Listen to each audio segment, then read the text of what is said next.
All right, Duff Daddies and Duff Mamas, do we have a very special guest for you this week? This man was one of my first followers when I first joined TikTok. I don't know how I got his attention. I think I posted something funny about Ian Poulter, but that's the only way that I know. We have Chunky Golfer, the man, the myth, the legend, the ruler of all golf courses in Colorado. Sir, thank you very much for having us on. Hey, it's a pleasure, fellas. It's good to be on. You guys are legendary, so I'm excited to be here. You may know him from his introductory tagline, please do it right now. You gotta. Oh, when I start every video with "What's up, Chunky Squad? It's your boy." I love Gets me every time. Love it. Oh, absolutely love it. I know. And you think Important.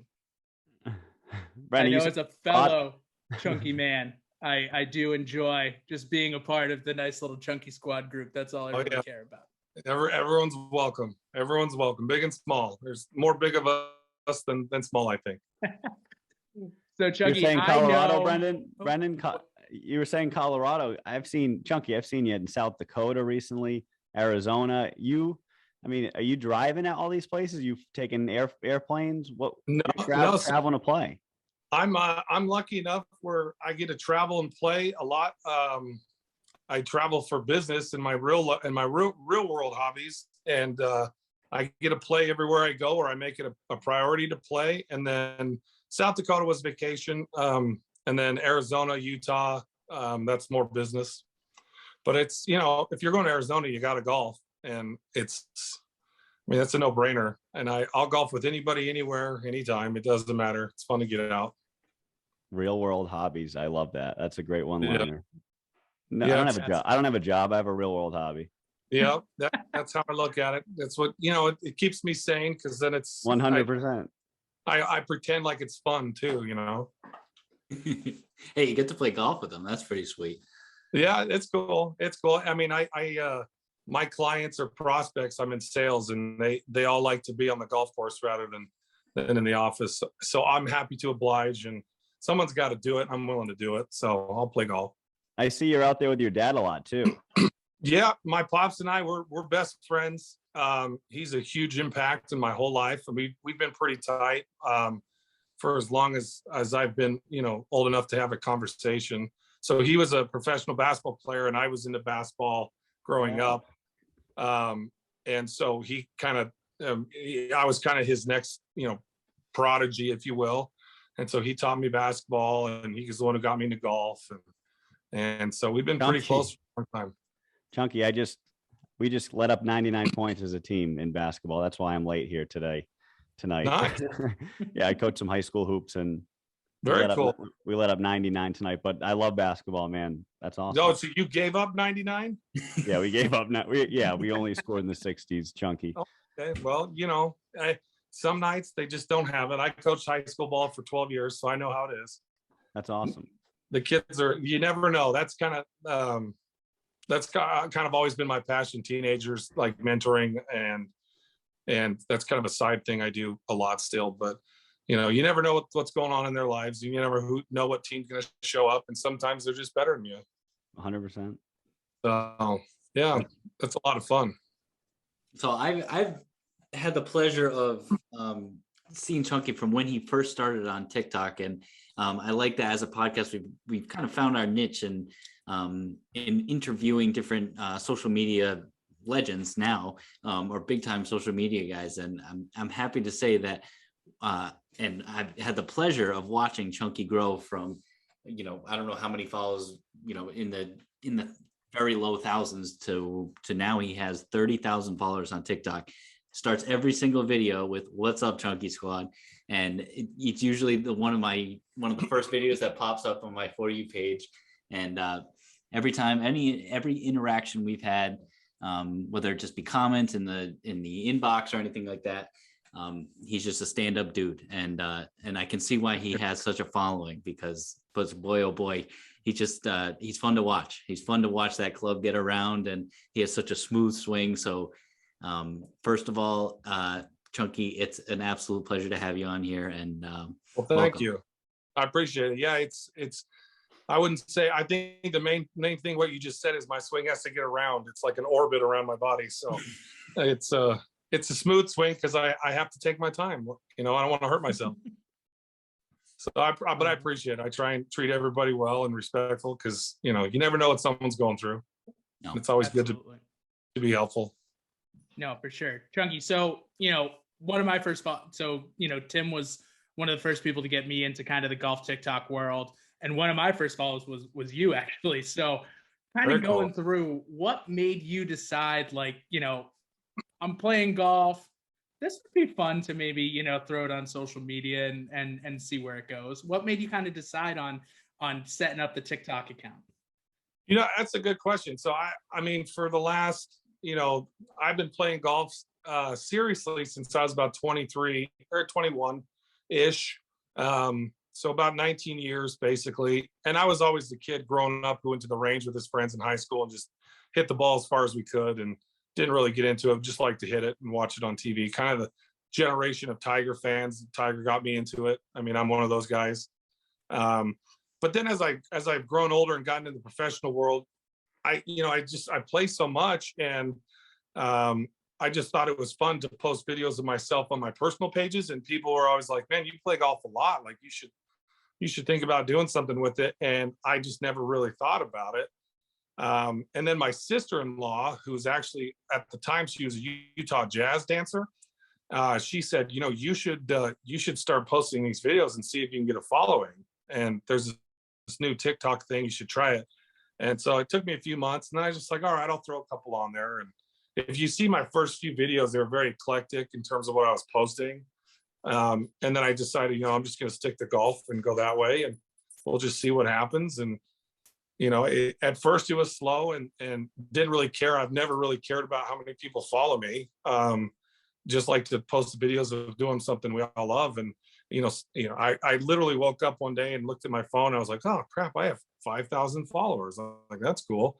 Didn't think anything of it. And oh crap, I have 12,000 followers. And then it just continued to build. And I said, oh well, maybe there's something to this. Like, I'll keep doing it for fun. If people like it and they want to watch it, I'll keep doing it. So that's awesome, man. No, I am very jealous on that side. Yeah, something you said right before we started was, you said, and we've all agreed on this podcast, that we're not really doing it for the money. We're just doing it because, believe me, there is zero money. We're doing it for the love of the game. We're just three guys, and now we have a fourth with us right now who just love the game of golf. And exactly. Yeah, and at first my wife was kind of like, why are you doing this? This seems to be a little bit weird. You're in your 30s, like no one really cares. And I was like, it doesn't matter. It's just for fun. I don't anticipate anything coming from it. And, as time went on, I started getting the packages in the mail and the shirts and all this stuff. And I thought, this is cool. This is my peak here. I'm happy about this. Yeah. And that's, it's really more about the relationships and supporting other people for me. Cause I'm very big about putting out in the world what you want back. And so whenever I can have a chance to help other people, like if I go into someone's live, I always make it a priority to send gifts and like and share, because it's important to help other people. And, that's really what it's about. I really, when I say it's about the Chunky Squad and my followers and the people around me, it's really what it is, because I'm not getting anything out of it. Like we talked about, I'm really losing money more than I'm making by a long shot, and I'm okay with it. It's fun. So. Absolutely. And I mean, that's the biggest thing about growing the game and doing something that you love. And speaking of something that you love and something that I love is making fun of your putting. And for no reason whatsoever, I don't know how I got into it, but I just started making fun of your putting out of nowhere. And it's not a nice thing, I will admit it, but it came out of nowhere. I reported him for bullying because I just was shocked. It shook me. And I spent a lot of time. I think it was about my Scotty Cameron flex. Was it that video? It was the one where you said, like, I have two of these. Yeah. It was just like, and neither of them work. Yeah. And yikes, Brandon. Right? Well, And yeah, he was Oh, it one was of my- so totally. mean. It was so mean. I Brendan said it. did It have a was so couple of mean. he had a couple of bachelor parties and weddings. It could have been a late. Was it late at night? Was it early morning? What was it, Brendan? I don't know. It was not like a super mean one. I think it was like something about, well, it was mean, but I think it was like about the Scotty Camerons. It was like, I don't know how to use them. I'm like, yeah. I was like, that's rude. It was like, it's true, but it's Well, still rude. and you were one of like 15 people that commented it, but for some reason I didn't care about the other 15 people. I was like, hey, that was a shot across my bow. So I got out the button mat in the family room, started going to work, making sure I was back on the grind. So that way this summer I can tag you in all my putting videos and just say, thanks for motivating me. I can't wait until you hit like a 35-footer on camera and you tag me and be like, you did this. Like you did this to me, and now I'm a machine and I'm happy, but I'm also happy that you're probably not happy because you can't make fun of my putting anymore. And I'm gonna point at the camera and I'm gonna walk up to it like Happy Gilmore and talk just to you and say that was for you. I love this. I can't gonna wait for happen. this. It's gonna happen. I mean, even if I stage it. I don't think anyone should be knocking your golf game. You're hitting pink lines, you're hitting blue lines when you want to. You can like work. You're working the ball both ways. I mean, Brendan, I think this some little. Oh, bout this is here. a losing battle on my end. No, he's actually gonna like vastly improve, and then like I'm gonna have egg on my face. But that's okay. That's the fun golf. part about I love golf TikTok.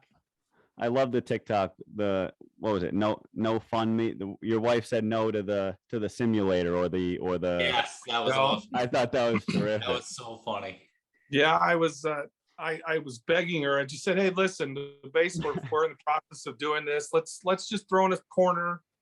Let me have a spot. And she was like, no. And I said, I wish you supported me as much as I support you, and she didn't buy it. So it was That's great. I actually told the Flight Scope guys that I was gonna do it, and they didn't believe me. So it's been funny because I don't want to come across like I'm asking them for that, because I don't care. It's just all in fun, but it's like, right. if you want to, I would definitely take it. I'm a little upset still, but it is what it is. Oh, So that's great. And it's speaking actually still of- sitting there. sorry, go for it, Chucky. My bad on stopping you there. Oh no, you're good. I was just saying the mock simulator, the whatever they call it, the first one you make, it's still sitting down there in the dark, not being used. It took more time figuring out how to do the tracer to make it look like it was going somewhere than it did making it. So it was no big deal. So speaking of Chucky, don't you- simulators, oh, sorry, go ahead, Tim.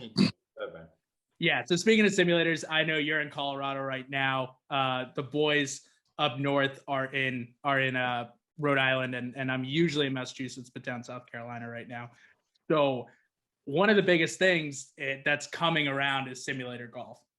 What do you find is like the funnest part of simulator golf, and what do you find is the worst part? And I think everyone's answer is going to be the same on the worst part, but I want to hear it. I want to hear it first. Well, I think you're talking about putting. Yes. Putting. Yeah. Here's my interpretation. When you're playing on a simulator, putting's really not part of it. I mean, you can still hit a putt, but it has no reflection or transition to the course. Whenever I play the simulators, I always just do an automatic 2-putt unless you're inside 10 feet. So, because it's a waste of time, to sit there and try and putt. That's just my opinion, because I mean, yeah, it's stupid. I am a fan, and I think it's becoming more and more popular. Like you were saying, so much so where they're popping up all over Denver, and I'm actually thinking about opening one up here near where we are, and kind of partnering with some friends, because it is so popular. I'm not a big fan of drivers in the simulators either. I'm also 6'5", almost 6'6", so I'm a tall guy, and it's hard for me to hit drivers in simulators because I'm always worrying about where the club is. But I think they're fun. I mean, I utilize them as much as I can, because it's miserable for about 3 months a year here, as you guys know, in the north. I mean, it's almost impossible. Colorado gets a lot of sun, so we have days, but a lot of times the courses aren't open, and the snow can be gone in a day. But a lot of times courses don't really allow people to go out anyways, because the grass is different and it ruins it. But I like the simulators. They're fun, especially with friends. I'm a big fan of like Top Golf too. We have one close. So whatever I can do to get out and play, I'll do it. It doesn't matter. And I actually had a simulator for a while. I won't say which one it was because I really didn't like it. It didn't work well. So, I mean, and I don't want to spend $40,000 on one. Do you guys ever see those ads on TikTok? They're like, go get your whatever golf simulator starting at $45,999. Yeah. Like TrackMan, like the TrackMan Elite or whatever it is. Yeah. Like I see that one all the time. I'm like, I'm What not kind of spending 30 grand on the base version. Yeah, I'll sell Who's my got first one. that? Like, that's not happening. Like, what? So It's I don't know what kind of audience they think they're reaching on TikTok, but it's not that. No. I did sit down and after a round of golf with one guy. I shouldn't have been. I was the least well off out of the group, and it was a nice country club.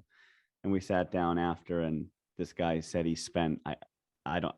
It was either 50 or like 150 like grand on like the whole build out of like the yeah, just mind-boggling numbers. Mind-boggling. Nice. That'd be amazing.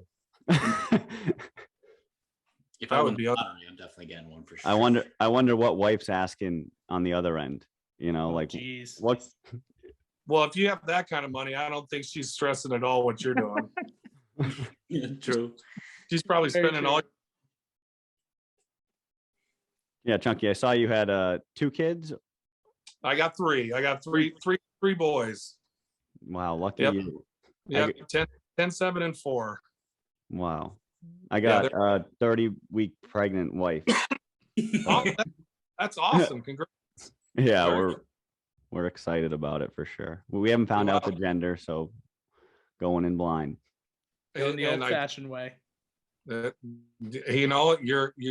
living the gambler life, because nowadays, I mean, it's so like separated and girls and boys. I mean, it's crazy. I mean, I guess I should say, I should warn you, it's not always great. As a father to father, it's gonna suck for a while. So just get ready. I'm sure. I'm kidding. Beautiful. No. Oh, Great. you got- Congratulations. yeah, no, thank you.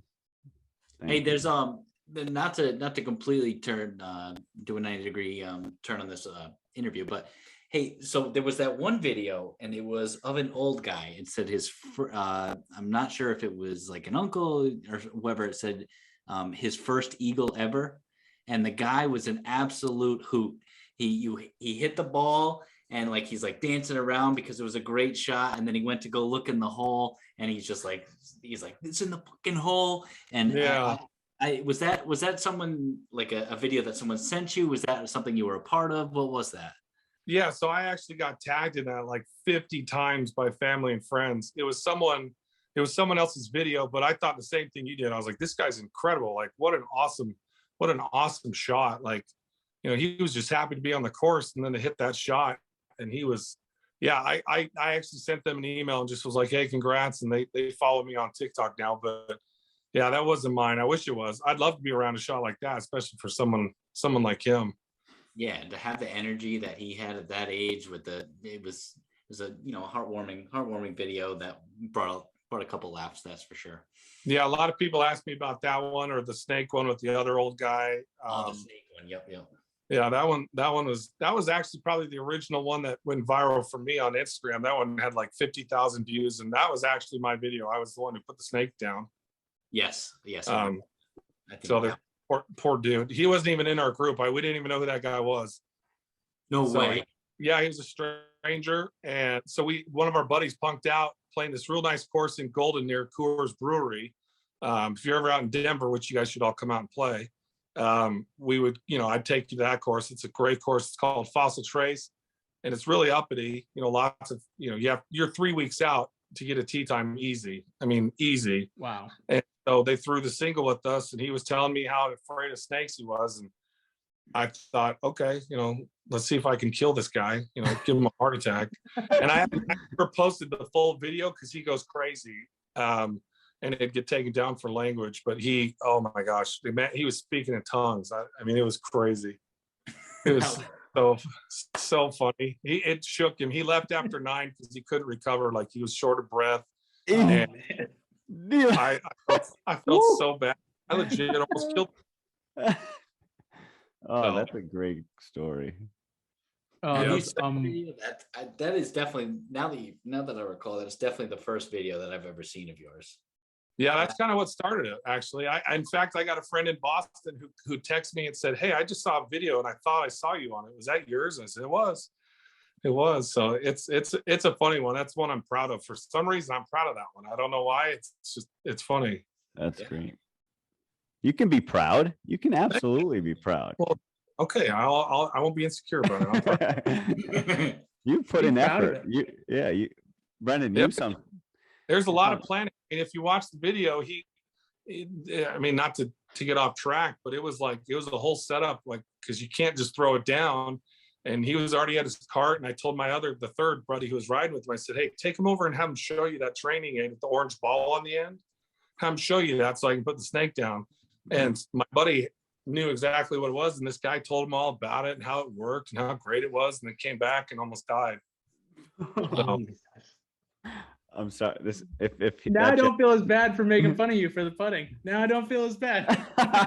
Oh, hey, fair enough. But just remember, like I said, you put it out in the world and it comes back, Brennan. So just remember that. It does. Maybe that was it coming back, because people have tried to scare me too, but I'm not afraid of snakes, so it doesn't really work. I'm not going to tell you if I'm afraid of snakes or not, because that's going to be in your back pocket if I am afraid of snakes, which I may or may not be afraid of snakes. Hey, either way, I'll figure it out. You'll either be scared or you won't. I'm afraid of snakes, but I would never leave a back 9 because a snake scared me. If it killed me, I'd leave. Yeah. No, Mike, you would stay. No, but you would definitely leave, Michael. You would definitely you'd be on a stretcher, but we'd get you out of there. You could bury me 6 feet deep. That's true. That's true. I don't think the course would allow it, though. I think they'd be like, "This has gone far enough." Well, and that's kind of what I'm kind of worried about it. I'm like, someday someone's going to see a real snake that's been with me. Then they're going to step next to it and they're going to think initially it's a fake snake, and they're going to get actually, because I've been programming them to think it's a fake snake, and then they're going to. So I've kind of cut it back. I just do it to family friends. And you play on courses out there that I'm sure have rattlesnakes. Yeah. Yeah. We don't even know what that is. Yeah, we've seen lots and lots. You get about 200 of them a year out here that you'll see. Yeah, if I was never mind. I think I might take that back. If I was scared of snakes beyond belief, and then I lived out there and I knew they were everywhere, and I don't know. And then you see, and that's when you just gotta you move to North Dakota where there's nothing. You know what I mean? Like, there's not a lot of things that are gonna kill you. Like, just live out there where there's not rattlesnakes. There's not. I mean, I guess there's bears, but there's not gonna be like a little thing that crawls right behind you and bites you. Yeah, but maybe go somewhere else. Have you seen the courses he plays? I mean, holy hell! I'd take a couple snake bites here and there with a Yeah, I mean, I'm not going to disagree with that statement either. Well, at some point, you just got to take what comes with it, right? Just hit your ball in the fairway, and you won't even have to worry about it. That's hard to do. Easier said than done, Chunky. Easier said than done, right there. That's brutal. I played in Florida last summer and hit my ball, and it went about 4 feet into this patch of leaves. And I stepped on the leaf patch and the leaves started to move, and I could see my ball, and I was like, "I'm good. We'll just drop. I don't need it. I don't want it that bad." That's good. Yeah. Yeah. That makes me not want to play. That's either a copperhead down there or it's probably a nice little nope rope, especially Florida.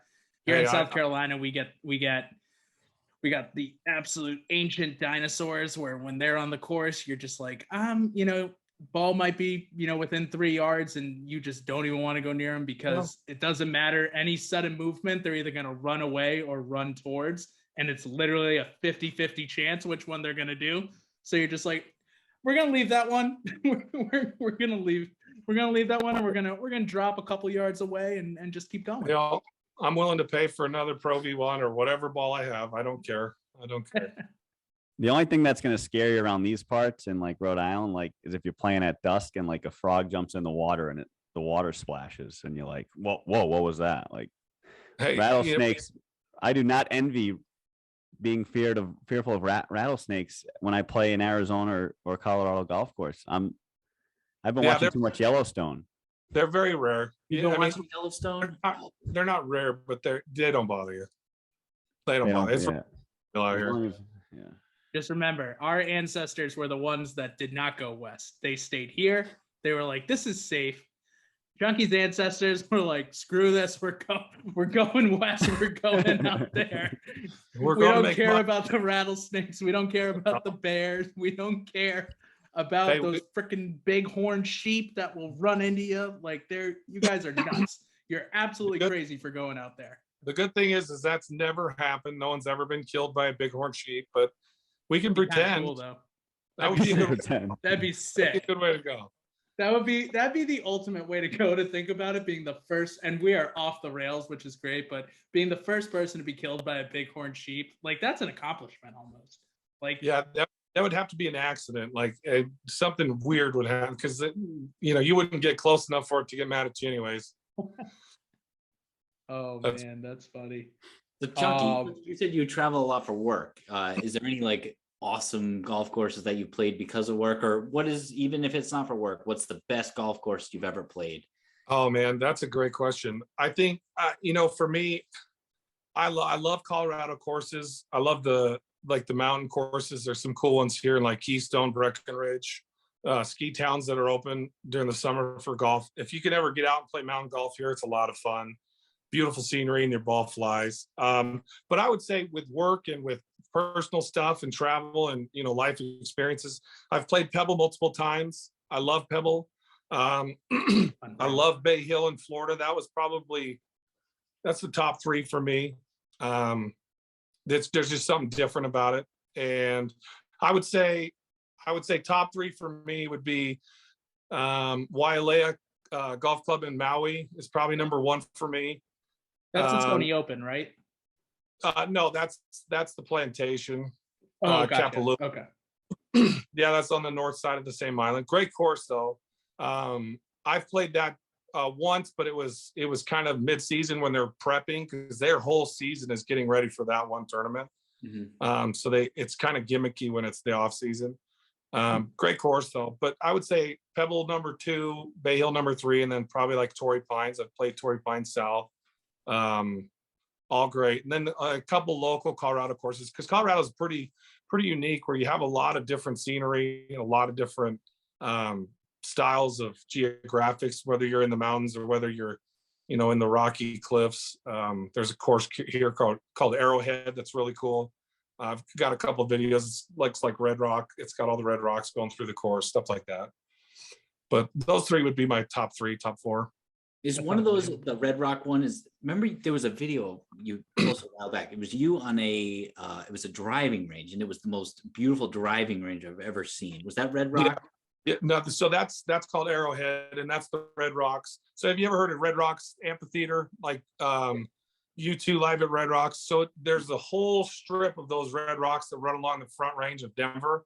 Mm-hmm. So as you go west towards the mountains, you can see them going all the way south towards Colorado Springs, and that's a little bit south of Red Rocks, but it's the same rock formations, and it's like the whole back 9 of that course is just integrated through those rock canyons. And it truly is the most amazing. It's top 3 most photographed courses in the world. It's just so different. And you got elevation changes, and you're hitting off the top. They have a hole that's they call it shot out of a canyon, because you're shooting through like a 10-yard wide rock wall formation. And it goes out over a lake and into this open field where the fairway is. I mean, just crazy stuff. Wow. But it's beautiful. It's a little it's very pricey, but they always fill the tee times because people can't get enough of that view. That driving range is just, there's nothing in the world like it. Wow. So it's a lot of fun. That's definitely a top 10 for me, but I only play it probably 2 or 3 times a year, because you're talking $200 to play there. Mm-hmm. So, does the golf ball really like ping off that red rock? Like if you veer a little right and you're because sometimes it'll be like a little deserty, like in between hole to hole, right? And like if you hit a rock, like do you lose a lot of balls out there? They're so big that they kind of guide you around them. There's a couple holes there. In fact, I think I have a video posted. I'll have to see where you line up we're in the middle of the fairway, and we'll just turn and tee up a ball and smash it off this 100-foot rock face and see where the ball goes. But there's a couple holes where they use it as kind of an obstruction, and you kind of have to go over them or around them. But I would say most of the time it's pretty basic in terms of where they're guiding you. But they do come into play, and there's just nothing like it. It's fun to take the drone out there. I have a little drone that I'll let follow me around and take scenic, shots with it and stuff. It's a cool spot. If you ever come to Denver, that's one of the three you have to play. Hell yeah. So That's awesome. That sounds great. Are there any courses that you've played, whether they've been like PGA Tour courses, resort courses, anything like that, where you're just like, I just don't get it. Like, I just don't get why people love this, or like why you know what I mean? Like, have you found any ones that are just like, it's a little overrated? Yeah, the hype kind of blows it up a little too much. I would say TPC Scottsdale is that for me. Is that the stadium course? Is that where they play the waste management? Yeah. Yeah. I've heard it's beautiful, but sometimes it's just like during the summer, like when it's 110 degrees. Yeah. Like, why are you playing golf? Yeah, you be out there. So the thing with that too is a lot of that is the expectation golfers have because of the tournament and because of the stadium. But when you're out there in a normal time of year where they're not there and the stadium's not there, it's a pretty basic desert course for down there. I mean, if I'm in Arizona, I would rather play like a true north, the Quintero course up in Scottsdale, stuff like that. There's literally 6 or 7 courses I'd rather play than there. And it's still, they know people are coming to play that course because they see it on TV, but it's not the same. I mean, it's really not the same as when it's during the tournament. Well, even when you look at like Tiger Woods's hole in one in, I think it was 96 or 97, right? And just how much it's even changed from 97 to like now, where they build the entire stadium around that 16th hole. Like, it's absolutely insane. Yeah, I mean, it would be incredible to play it and to have a chance to do that and be in that atmosphere. I mean, on just a simple level of being around when the stands are up and no one's in it, that'd be kind of cool. But it's a very basic course. It's a linksy desert, flat, right? Really flat. Yeah, and it's I don't know. I mean, I'm not to say it's not a good course, because it is a good course, but it's a little bit overhyped for me. I mean, you got that's a pretty popular stop because of the way they do that tournament, which is awesome and a great environment. But it's not really, that to me is more like, I always think of that one as more of like a Happy Gilmore type course, rather than the normal PGA type course. Like, it's a rowdy bunch. Like, let's get out and have a party and be different than we are the rest of the year, and make it fun. But that's just my opinion. That's exactly what it is. I was at a bachelor party in February of the year the Pats lost to the Eagles in the Super Bowl. And the group I was with paid like some staff to let us hop a fence to get up into those stands. The amount of $1 bills going around on the stupidest shit is a riot. Like, you got Brant Snedeker from like, I don't know, like 7 feet, like the amount of ones going. And the amount of vulgarity in Brant's backswing, like, that people just want him to miss because they got money on him missing. It's just it's crazy. That would be a blast. I would love to be involved in that, but it's like, playing wise, other than that time of year, it's really, I don't know. It's a little bit too simplistic. I think they've just kind of more. I think in my thought has always been like they were in danger of losing it, and it wasn't really that great. And so to try and make it different and keep the PGA coming back, they made it a little bit more rambunctious, which is cool. It's awesome. Yeah, it's that's interesting. Yeah, definitely. And to think they have, you got U of A pretty close, you got ASU like right there, right? So it's just like, it's all those guys coming in, and it's just like a crazy event. I remember, I think it was, probably like the mid 2000s when it really started getting like that. And I'm sure, like what you said, Chunky, it's just like, all right, we just need people to come. Like, let's start giving it to, like, let's start pricing it better for the college kids and everything like that. And that's the type of crowd you're going to get. And it's a Yeah. very fun crowd for like And that it worked. event. And that one event, I think it's great. I think if it was like that every week on tour, it'd probably be a little tough. But like Yeah. having one event where you get absolutely booed to high heavens if you miss the green is what it's absolutely perfect for that time. I agree, 100%. It starts off the season well and gets people excited about it too. And there's just so many great courses in Phoenix that I think are better. I mean, I legitimately could tell you 10 other courses I'd rather play. But I like that. Good answer. Good answer. All right, I asked this to everyone we interview.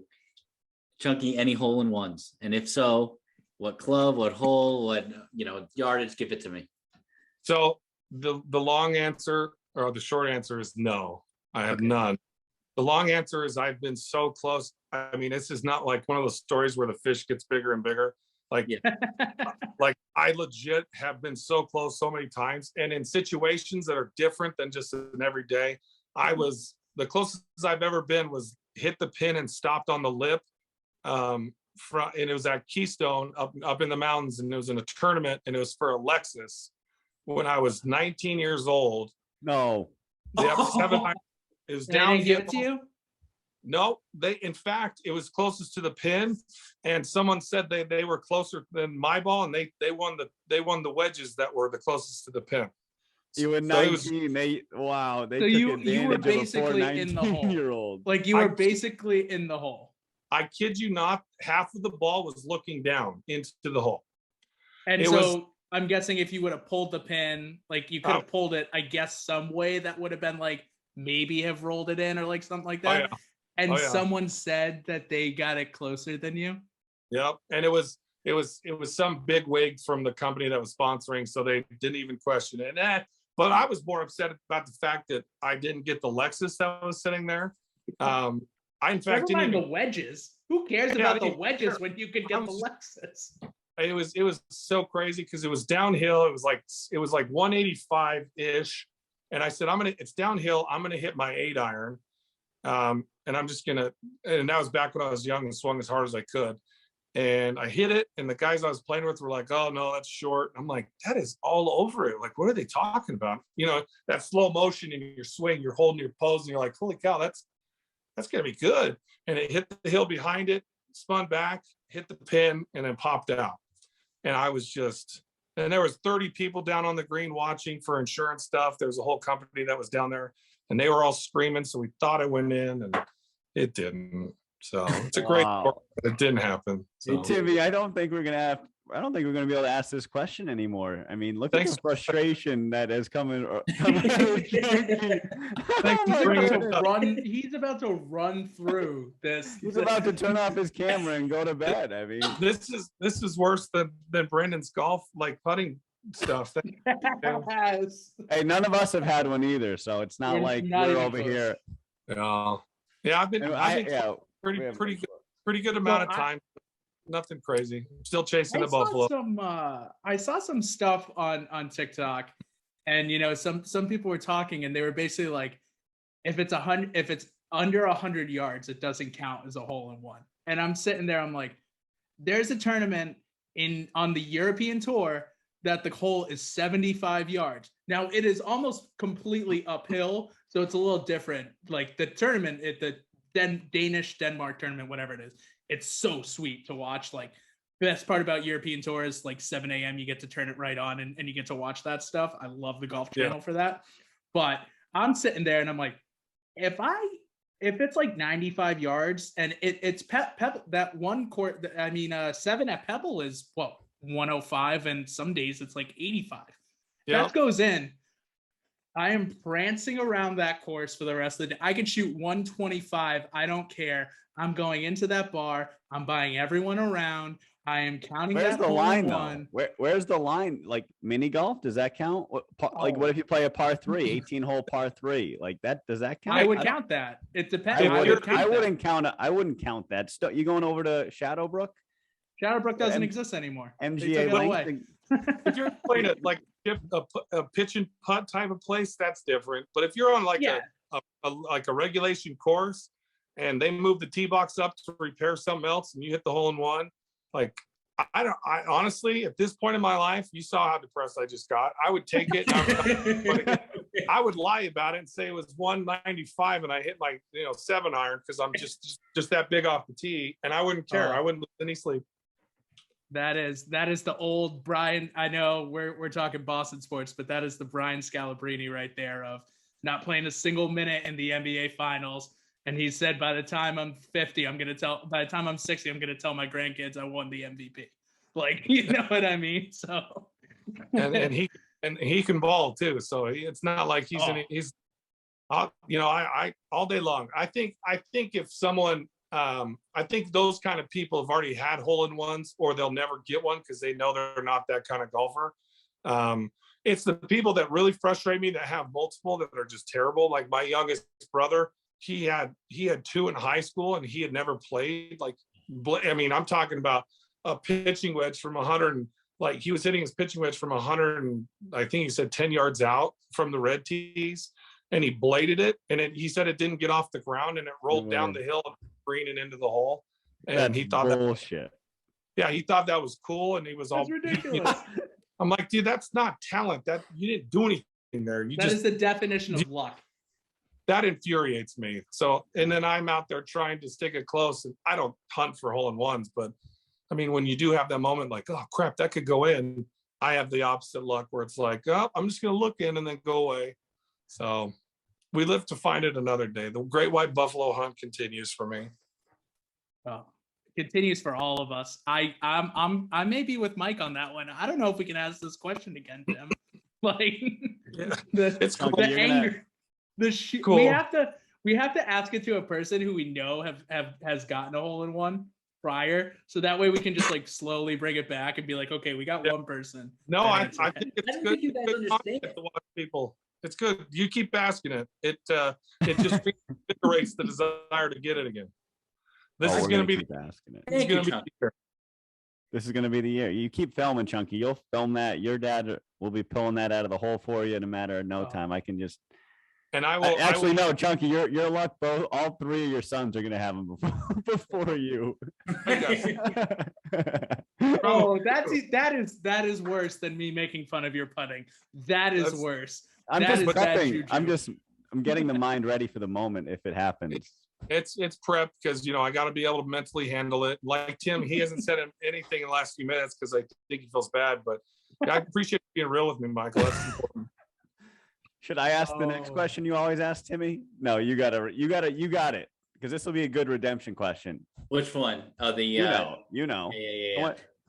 All right. So, Chunky, you can have in your backyard. You have a backyard. I don't know what size backyard you have now.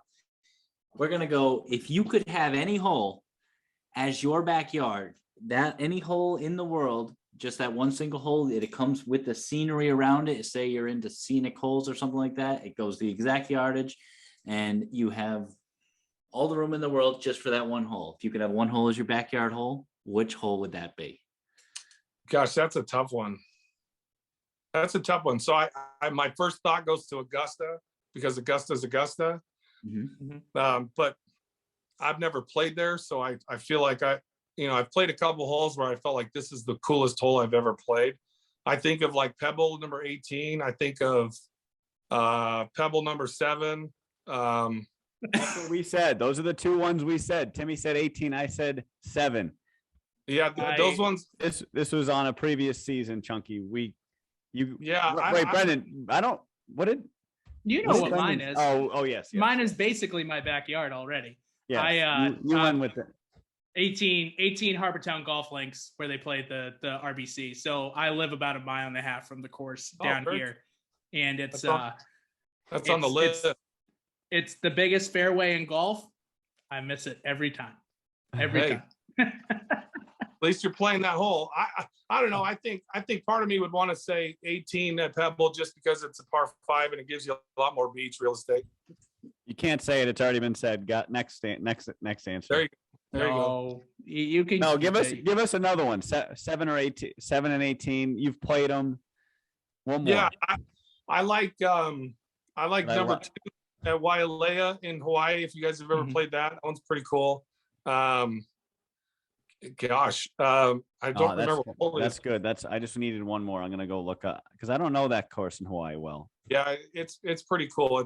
It's in Maui. It's on Maui, and it's a great course. Great course. And they have there's you can't go wrong playing golf in Hawaii. I played at a course on the north side of the island that cost me $5 to play, and they didn't have carts, and they just had the pull carts, and it was the most amazing scenery you've ever seen. It was just incredible.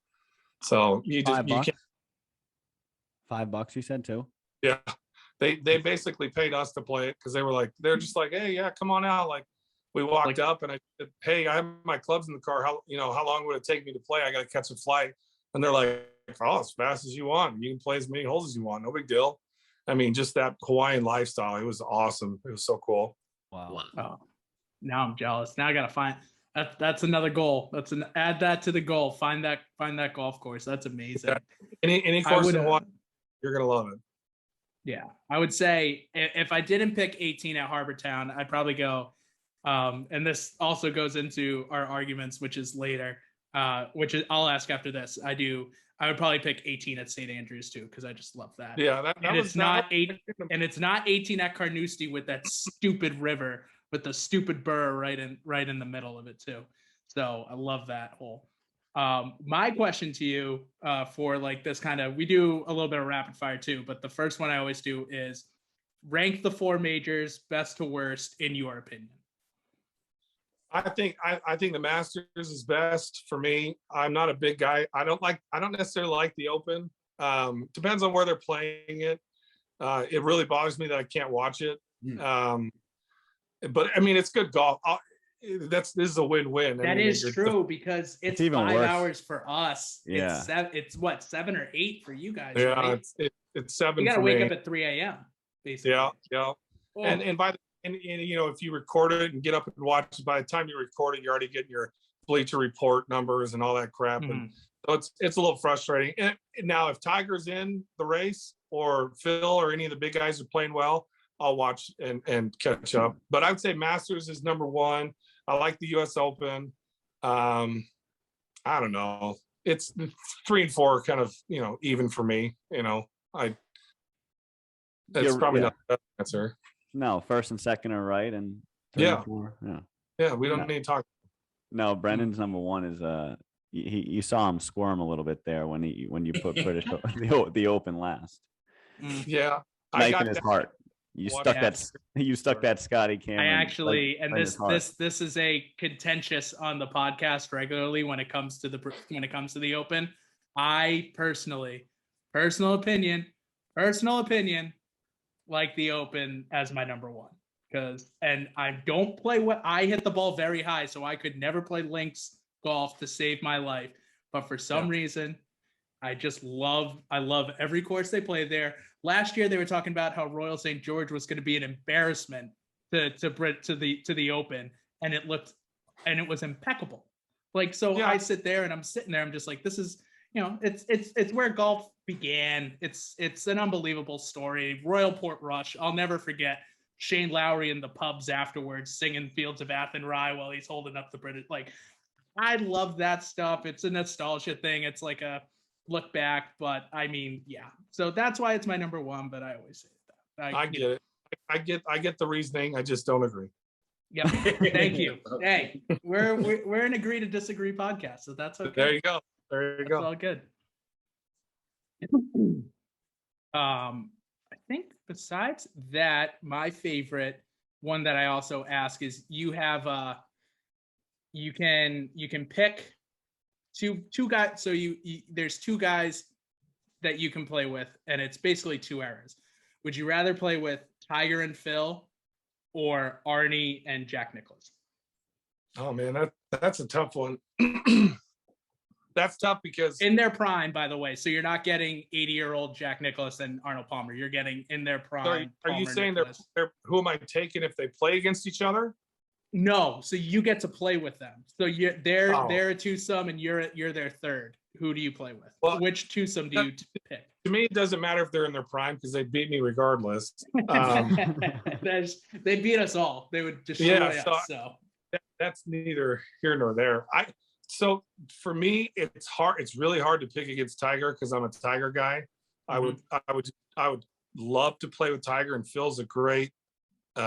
He's a great, legend of the game.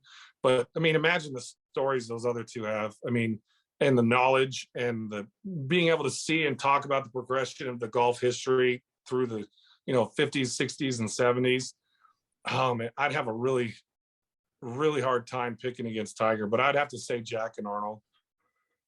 Yeah, I mean, for me, it's probably Tiger and Phil, but I will say there's something appealing about thinking about like 1950s, like Arnold Palmer in his prime, just going up, putting his cigarette to the side, or like putting a cigar or a cigarette to the side of the tee box, teeing his tee up, just barely any practice swings, and just whacking it and being like, all right, picking the cigarette back up and walking down the fairway. Like that just seems, that would be unbelievable. But I gotta go. Like he was like, an absolute idol growing up too. So yeah, I just feel like I feel like the interactions would be a little bit more sincere from those two. I think Tiger and Phil would spend more time going at each other and the banter back and forth. Not saying that I wouldn't enjoy that either, because it's a win-win. But I mean, you just the wealth of knowledge and the fact that we all didn't, our age group, we didn't get to see them play in their primes. We didn't get to see them, execute shots with technology that was, caveman-ish compared to what we have today. I mean, it's just so different. And I would love to see how different it was, to go back in time and play in that era. It'd be, these guys are, I saw something a couple of weeks ago. I was talking about their longest drive up, on the tour in like the 60s was like 247 yards. And I'm thinking I hit that with my 5-wood, and, I can almost get there with my 4-iron. I'm thinking I'm pretty big, but then I'm thinking, oh gosh, but what kind of technology do they have? And the perfect, the ability to have the perfect swing and the perfect form to make those clubs and those golf balls execute the perfect way. I mean, I don't think half the golfers today could even get the ball down the fairway, because those balls would just go everywhere. They had a piece of steel with like 5 grooves in it. And then they were just like, all right, and get out there and hit the ball. Yeah. And they hit it well, and they could work it, and they could do it all. And then if you ever watched The Wide World of Golf on like YouTube, with the olden days where they had the one, have you seen those greens? It's like punting on my front yard. It's not even a green. Like, it's like the ball's bouncing and like moving away. They're like, this one's going to break 3 feet right, and then at the hole, it's going to take a turn. And I'm just like, how do you putt on that? Like, you can't even. The things they were able to do is just different. I respect that. One of my favorite things on Golf Channel is, I think it was the year that Ian Woosnam won the Masters.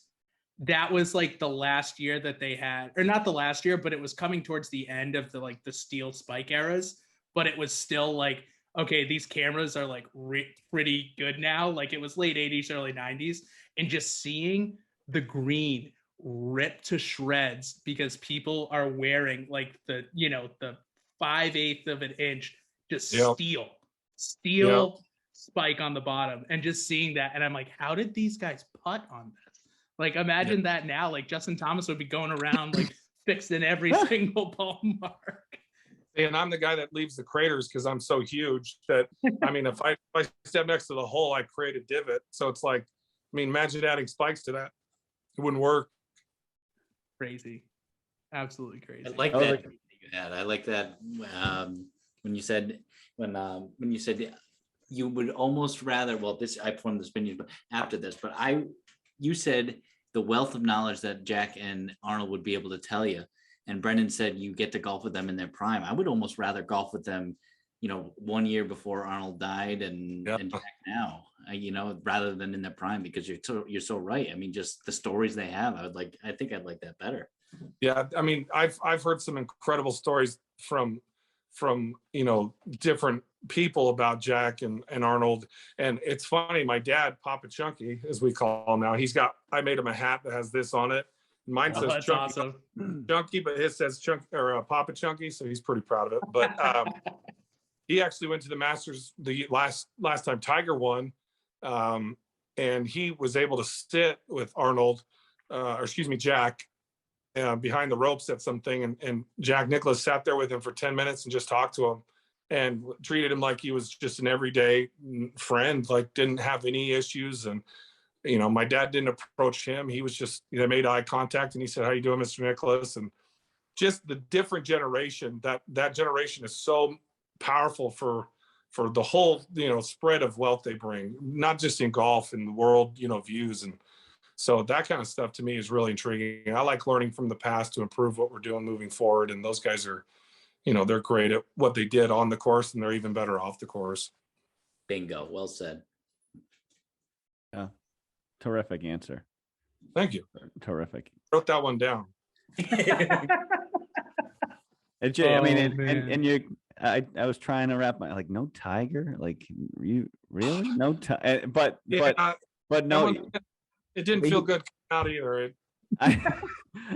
But you kind of got to compare Arnie and Phil, right? Like similar personalities, like Arnie back in his prime, like just such an outgoing, like guy you would love to play with that guy, just someone who you'd always want to have on your team. And he was always very, you're not losing with that pick either way you go. I mean, exactly. I think, I would say you could ask me tomorrow and I may change my answer, but I think where I am in my life now, I think appreciating, because for example, I collect sports memorabilia, and I have on my desk over here a Bay Hill golf. Here, let me grab it. You'll get a kick out of this. No one in the world has this except for Chunky.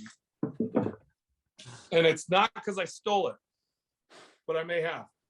So this is the T-box marker from Bay Hill. That's unreal. Yeah, and I had to get it, and so I have it. But there's just, I don't want to get myself in a corner I can't get out of, so I'll just leave it at that. But yeah, we may need another podcast just to hear the story of how that ended up out of Bay Hill Country Club and into the Chunky household. Well, it's very simple. We were there. We were one of the last tee times, and it was dark, and I just may have strolled over there and fell upon it and picked it up and ended up in my golf bag. It was fun. Out of respect and honor and appreciation. It was paying homage to art. Paying homage. I said, if I could only get it autographed, if he hadn't passed away before I got it, if I could get this autographed, it'd be my favorite sports memorabilia thing. And I have a lot of cool stuff, but it sits on my desk. But the funniest part was when the TSA people were like, what is this? They pulled out, and someone left a note, and they're like, what on earth is that? And thankfully, awesome. someone put it was, and they didn't take it away from me. But that's cool. What's your prize? What's a couple different or other prized possessions you have in that memorabilia? Now I'm interested. I got some cool flags. There's one behind me. This one right here is the BMW Classic when it was here in Denver. Denver never gets PGA events, so the BMW Championship came through here a couple of years back, and was able to hang out with a lot of cool people. And thankfully, through my work connections, we did some big sponsorships. And so I was able to get behind the ropes and hang out with some people. And I spent some time with Jason Day and other people that, just were around. And then a lot of local guys on there. So on that one, there's like John Elway signed it. Chauncey Billups, Phil Mickelson, Rory. It's kind of an eclectic, random Pro-Am type of flag. That's pretty cool. Got a lot of Broncos stuff. I know you guys are Pats fans, so forgive me, but That's okay. I actually have a couple Tom Brady. You can forgive us. Yeah, I was just about to say, I feel like Broncos people hate Patriots fans more than Patriots fans hate Broncos people. Well, yeah, because it's you guys are kind of the lions, and we're kind of sheep. Lions don't pay attention to what sheeps are going through because we've been. I will say, and you'll be happy with this. My first ever jersey I ever owned was a 1997 John Elway #7 royal or navy blue with the orange Broncos jersey. Yeah, I was obsessed with John Elway. I was obsessed with him and Steve Young growing up because I liked Steve Young because he was a lefty like me. And then John Elway, because he was, little small guy who was able to like run around and do crazy stuff too. So I loved both of them growing up. And then my dad, by the time I turned 8, he like slapped me. He's like, "You're a Patriots fan now," and I'm like, "Okay." Hey, get in line. Get in line. That's why I always tell my kids, because they always ask me like, hey, why are we watching this football game? The Broncos aren't playing. And then one of my sons said, hey, I like the Chargers. Their helmets are cool. And I Oh said, no. you don't talk like that in my house. And if you do it again, then you're going to go live with your aunt and uncle because I'm not doing it. But I mean, I there was a know. religion. There was a Yeah. Broncos religion. I'd join it. But I got a lot of cool stuff like this. You can't see it. Actually, you can. There's a Broncos Super Bowl ball there signed by Elway that was in Super Bowl 32 that he signed, that they actually played with. And then, I collect a lot of cards too. I do sports cards, putters, random stuff. But I got a lot of cool stuff. I got a Von Miller game used helmet that he wore in the Super Bowl 50 that he signed. And That's sick. He's Yeah, getting so another one back. I got a lot of cool stuff. So, and That's I've been able to awesome. meet a lot of cool people through work and through opportunities and just being around. So it's been fun. It's a huge blessing, but I love to do it. I love to do it. And you've probably seen him in some of my lives. I got my Peyton Manning game used jersey right here that I put on the Mhm. wall. So Awesome. hopefully I get an Aaron Rodgers one next year. Got In a to Broncos change. Oh, why are you talking about the Pittsburgh Steelers quarterback? Like, no, I'm kidding. Hey, it would be a good. I wouldn't blame him to go there. He just wouldn't be as successful. So it's Yeah. I mean, joking around, like, and now we're really getting off the rails, but like, as soon as I think the Broncos hired Hackett for a reason, like, I think that they like him, but it also helps that he's Aaron Rodgers' offensive coordinator. There's no doubt. They tried to play it off like even if Aaron Rodgers wasn't available, we would have hired him. And frankly, anyone who cares about that doesn't live in Denver because we would have been more upset if they didn't do it for that reason. Because Yeah. I mean, Aaron Rodgers and him talk like every day. And now that he signed, Devontae Adams is saying he wants to come to Denver potentially. So we're all on board. We can't count the chickens till they hatch. Right. So we'll see. Good Either mindset way, there. we'll support them. Absolutely. That's awesome. I'm very jealous of the memorabilia, of course, but luckily there's probably not any John Gruden signed Raiders things in there or any Patrick Mahomes signed Chiefs things in there or anything. Actually, I do have a signed Mahomes. I do have a couple of Mahomes stuff, but that was more investment stuff because his stuff caught up like wildfire. So Mhm. and Yeah. my actual work company's out of Kansas City. Gotcha. So I get to hear about that. I'm the only Broncos fan in the office, and that sucks because let me just say, I was more happy that the Chiefs lost last week than I was for any Broncos win this whole year. So Really? Same division, obviously, but that's we hate the Chiefs and Raiders here. The Chargers Wow. are kind of that like, random little brother that kind of roams around the house, but the Chiefs and the Raiders are. I Broncos. actually I can understand where Teddy Bridgewater and Drew Lock starting every game. You don't get your hopes up for anything really, right? Brutal. It's brutal. I was like Especially us growing up. I hated the Dolphins growing up because they were like the Patriots before. I mean, they were not like the Patriots. They were, the royalty of the AFC East. Then it was the Jets because the Jets all of a sudden got good out of nowhere. And then Rex Ryan came and they got good again. And it was like that. And like all of a sudden out of nowhere, Bills fans are and I know Mike married a Bills fan, but Bills fans are coming out of the woodwork after 25 years. So it's interesting. They've been hibernating and they look good. They're going to be around a while. They are. This kid Joey Burrow though, he's special. He's awesome. Different. He's awesome. I love it. Yeah. I was going through some of my football cards because I collect them just as a side hobby with my boys. And I pulled out like 30 of his rookie cards. And I'm like, oh, gosh, I hope they win the Super Bowl because I have no emotional attachment to these. I will sell them. right. That's unreal. Oh, man. I will sell them. Yeah, enjoy the Where are you watching the Super Bowl? Yeah. Sorry. No stress. It's kind of undecided right now. I've gotten a couple invites, but I'll probably just hang out with my boys and maybe a family friend. We'll be pretty light because the wife's going out of town. So nice. I'm on dad duty. So. Well, at least, it's not like the worst rooting interest. Like, there's two pretty darn good teams, but it's not like you're actively rooting. Like you actively rooting against the Chiefs. It's actively rooting for Tom Brady last year, and then Yeah, actively yeah. rooting against the Chiefs in other years too. So Yeah, that's kind of. I was talking about it to my wife. I was like, I'm actually gonna enjoy the Super Bowl because I don't care who wins at all for the first time in a long time, and the Chiefs aren't there, and the Patriots aren't there. Although I am a Tom Brady fan, so I cheered for him last year. I do like he makes it hard not to like him. I mean, I tried for a long time, but he seems like a pretty good dude. But yeah, I mean, this year will be pretty chill. yeah, You guys got legal sport gambling in Colorado like we do Rhode Yeah. Island? Yeah. Just hop on an app and just fire away some bets and Yeah, you can do basically anything you want in Denver other than kill somebody. love it. Well, we'll have to get out sometime. Yeah, you guys, it would be awesome to have you guys. Denver's an easy place to get into too. I mean, it's not expensive, and it's there's a lot of stuff right near the airport. I mean, you come in, well, I'll take you on a chunky tour. We'll play some golf and take you up. We actually have cool mountain casinos right up the hill, and go up there and awesome. watch some games or go to a Bronco game or something fun.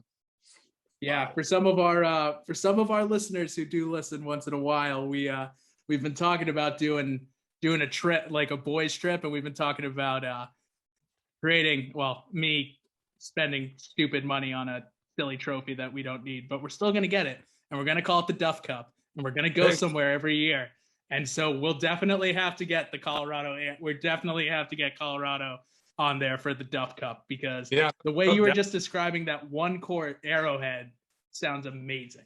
And yeah, look it up. It's worth it. I mean, it really is worth it. It's just different. It feels like you're on Mars in the middle of the mountains. It's crazy. It's crazy. But Colorado's got a lot of good courses, and I mean, it's super affordable for the most part. And you guys, I mean, you would not regret playing golf in Denver. And your drives would be about 10 yards longer, and your irons would be about 5 yards longer. So you'd like it. Excellent. I'll make sure to take a bunch of testosterone before that round too, so I can really get it out there. It's some portable too. Well, Chucky, good sir, thank you so much for joining us tonight. We really appreciate it. Absolutely. If you want to plug anything, go for it right now. We would, plug the TikTok, anything like that. Yeah, I mean, feel free to join the Chunky Squad, Chunky_golfer, and I'm excited. Got a lot of big things coming. Like I said, I didn't really anticipate it, but we're making these hats coming out hopefully in the next month or two.